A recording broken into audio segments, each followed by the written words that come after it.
share screen. I'll do the share screen Yep. and then we'll go ahead. Very good. All right. Welcome everyone to an official event of the 9th Annual MSU Science Festival. My name is Hazel Anderson.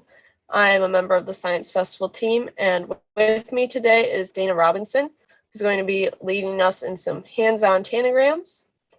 Hi, Dana. Dan. Well, hi, Hazel, and hello to everyone that's out there. I'm Dana Robinson from Arts and Scraps, and I'll get up my PowerPoint so that we'll know what we're going to do. So we'll have the agenda, which is that we're going to have a greeting and an introductory question. And I will have, well, the introductory question will be the icebreaker. And then we'll do our activity.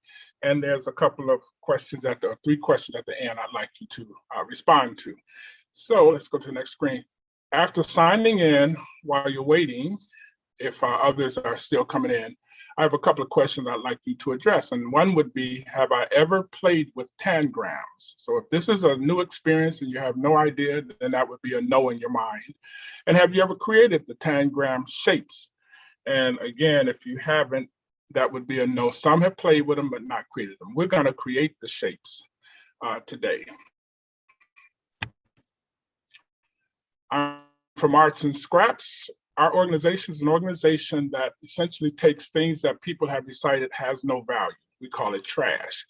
And if it is clean, cool, and safe, we bring it back and we use it to make activities for children and adults that challenges them and also that has a learning component. So it's fun and learning. And I'm the guy that picks up things, and I also do curriculum. I'm a former science, high school science teacher. And it's the best job in the world. If you ever get a chance to look at artsandscraps.org, you'll find out more than you ever wanted to know about Arts and Scraps. And also, it'll give you instructions as to where our brick and mortar is and how to get some of our supplies.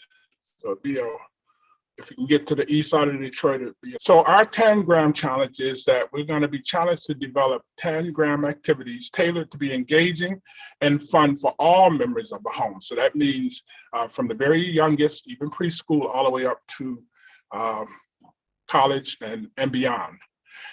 All right. Now the materials we have on my screen, I have access to these things that we call stickies.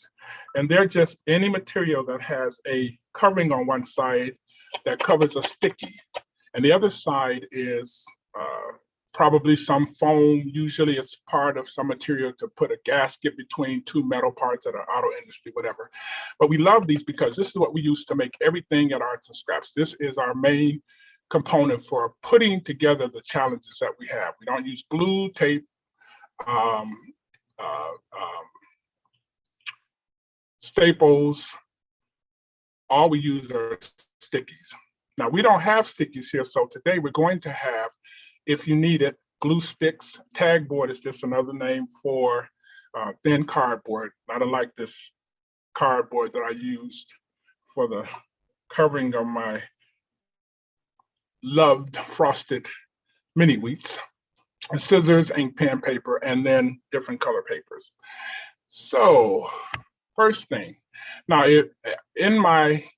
on my site, there's a link to a video that I did that shows you all the basic things for doing a tangram, and it has a lot of information, and that's a great place to go if this becomes too quick and hard for you. But essentially, you take a square sheet of paper, the same size as whatever you're going to use to make your tangrams. In this case, I just cut out a box from a frosted mini wheats, and I'm going to bring in another piece of it from the back side and show you what happens. And this is quick, fast, and in a hurry. So we fold it one time, doesn't matter which way because it's square, and I mark the line there, and then we fold it again from the edge to the center line. And what that does is it gives us these markings. We have a halfway mark, we have a quarter mark, and then we have a quarter mark on the opposite side. And that's all we need to mark our board. So you have your square, And you want to mark a half on one side, a quarter.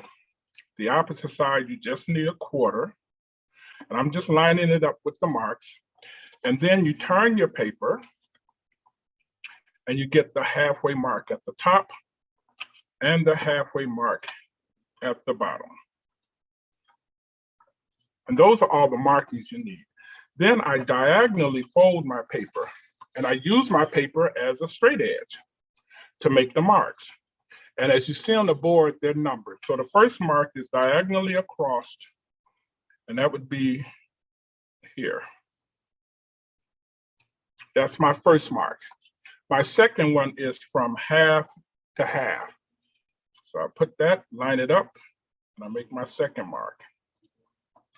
My third mark is going to be the other diagonal, except you'll notice that I stopped short of after the second line. So I'm going to start from the top and go across to that shorter line. And I don't need to go any further.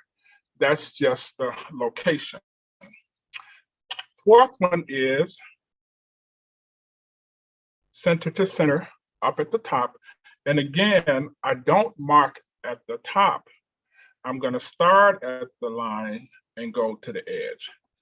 So I don't mark here, and I don't mark here. And then the fifth one is to go from quarter to quarter on the side, and I'm only going to mark between the two lines there, from here to here. And that gives me my 7 pieces of my tangram. 1, 2, 3, 4, 5, 6, 7. And I just simply cut it out. And once I cut it out, I have pieces like this. Now, you can have a tangram with a image on it, which is great for the young kids, but you can also have a tangram that's solid. And that solid will serve the purpose for us today for what I'm going to challenge us to do. Okay. And really briefly, let me tell you what we have here. So for the very young, and I made all of mine out of stickies because that's a great material to make it, but you can use anything that's stiffer. You can glue on the images if you need them, etc. For the young kids, to have a template with the pattern drawn in gives them something to aim for when they're trying to fit the pieces in. And so that's an additional help. Also, if you have a different shape, like this is the shape of a house, and that's the whole point of tangrams, is you make different outlines of objects using only the 7 pieces, and it has to be sensible. So here's an outline of a house, but you notice that I have the markings here, if you can see that, and maybe I'll highlight it a little better. The markings that shows the size and shape of each piece that went in to make this house. And so you can see how that would be an advantage for a younger child to do it. And this here, and this is just one I covered up, and that's another shape, rectangular. The other thing we do is we have pictures to help the young kids.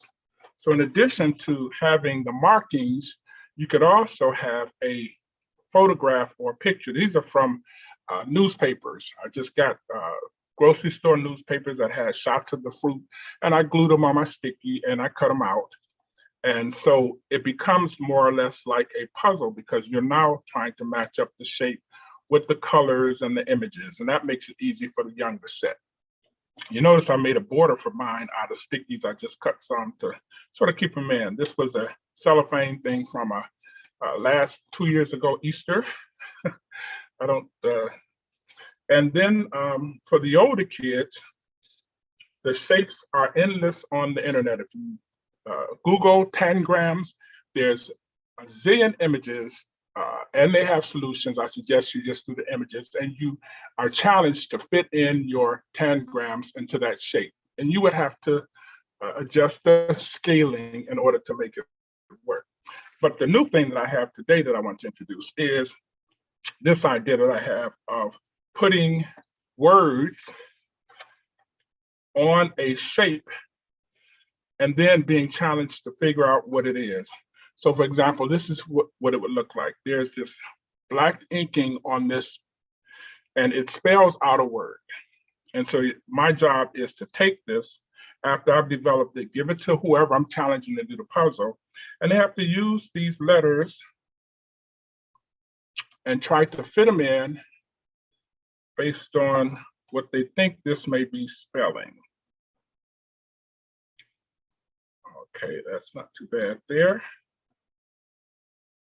I'm guessing someone may know what I'm spelling here as they see me doing this, because if you got my name, you know it's Dana. So there's the top part of the D. There's a triangle here. This looks like the bottom of the D. So, nope, maybe down here.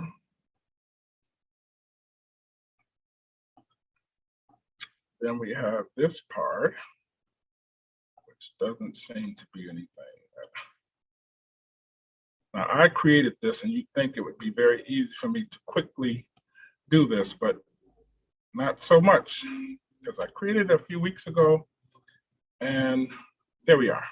So it is my name, Dana, and I wrote it out in this shape, like I did Hannah, my granddaughter's name.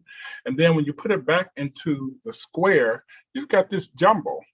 And if you don't tell the person what name you're writing, etc., then they're gonna have difficulty. And it's a lot of fun. Here's what I did of, if you look closely, it was the shape of a person kneeling. That was a black line from the internet that I copied the shape. And once I got the shape, I wrote out this message that sort of mimics what I thought about this person kneeling. And being that this is the Easter season, I thought it was apropos to have a Jesus saves. Let's see if I can get it just there. So that says Jesus saves, and what it says also identifies with the shape of what it is.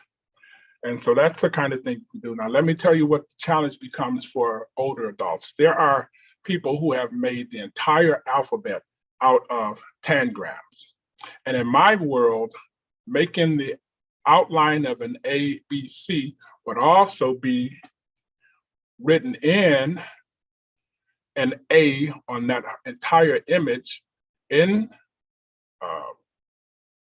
permanent marker, and then put it in a square and see if they can use those markings to decide what letter it is. And you can go through the entire alphabet. If you want to create your own, or you want to use one that's already been developed, that's great.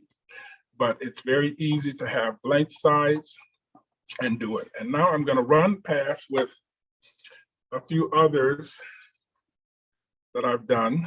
I found some interesting material. And material comes from everywhere. There is sample wallpaper material. There's construction paper, wrapping paper, as I said, newspaper, photos, etc. And you can use images of people, including yourself, and make these things out. Here's one I made of a fish kind of a thing. And so it's a lot of fun. And again, for the very young, you've got your shape and you have the markings. And so that helps them, and you have images, and you can remove the markings for the older kids.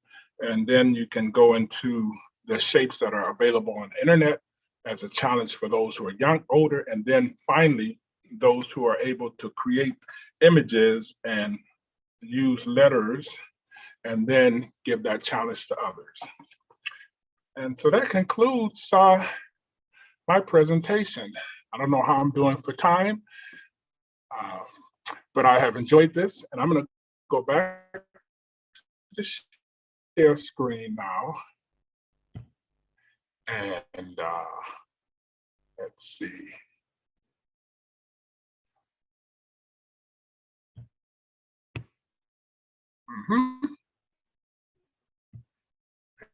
And we'll go on to the next one. We don't have a text box.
Thank you everyone for coming to this event. Be sure to check out the schedule for more events and enjoy the rest of Expo Day.